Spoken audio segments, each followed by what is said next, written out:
around this time, there was somebody who had been following my blog, and that person had a restaurant in Chandigarh. They had just opened up a restaurant in Chandigarh, and he saw my work, and he knew that I was in Chandigarh. So he mailed me. He said that you're a photographer, and I saw your images. I think he saw it on Pinterest or something, and he really appreciated my work, and said if I was interested in shooting for his restaurant.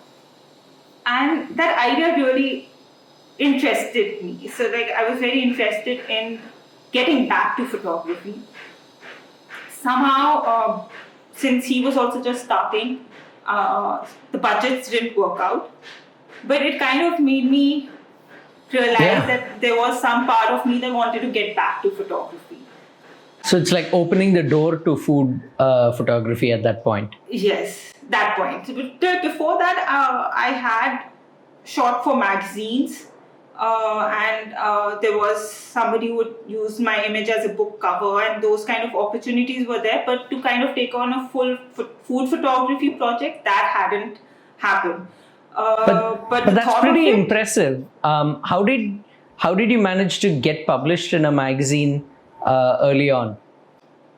So so they saw an image on my blog, a recipe, and they wanted that image. They wanted rights to that image to have it in their magazine, food magazine. Okay. Unfortunately, I didn't have that image. This was like I didn't have the raw, like the high res of it. I just had the low res of it. So I told them that I can reshoot it. So I'll try to recreate that image with whatever I have. And they said, okay, fine. So they liked the work. So then post that, they gave me some other work. They, we want a recipe based on this. Can you shoot? So yeah, that's how it kind of started. I think that's interesting because instead of selling them a photo, you ended up getting a commissioned shoot almost. Yeah, yes, true.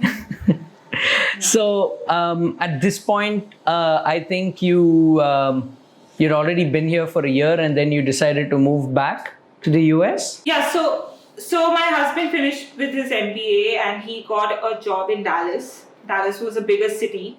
Could have more opportunities for me.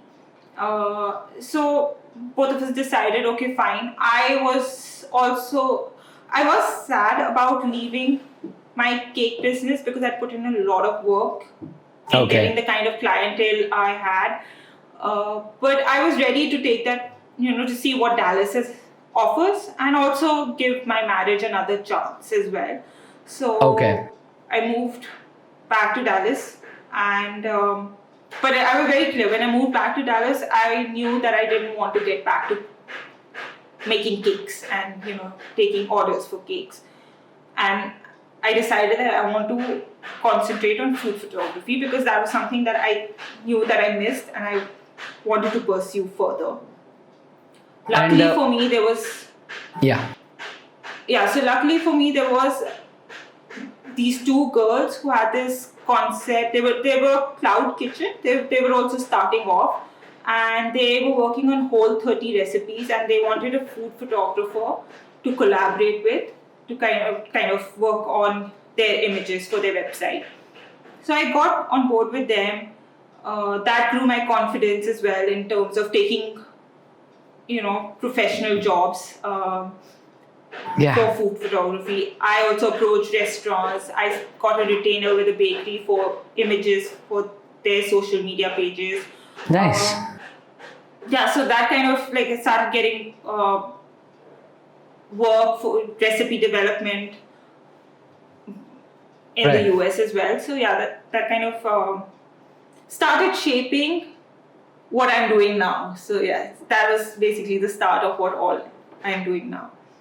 That's pretty nice because, and when you moved back to the US, it was to a bigger city, so there would have been more people to collaborate with or work with, more potential clients as well. Yes. So there were potential clients, and plus they appreciated. Like there was a demand for these kind of products. So I enjoyed, and I realized I enjoyed it. I enjoyed it much more than what I was doing with my cake business.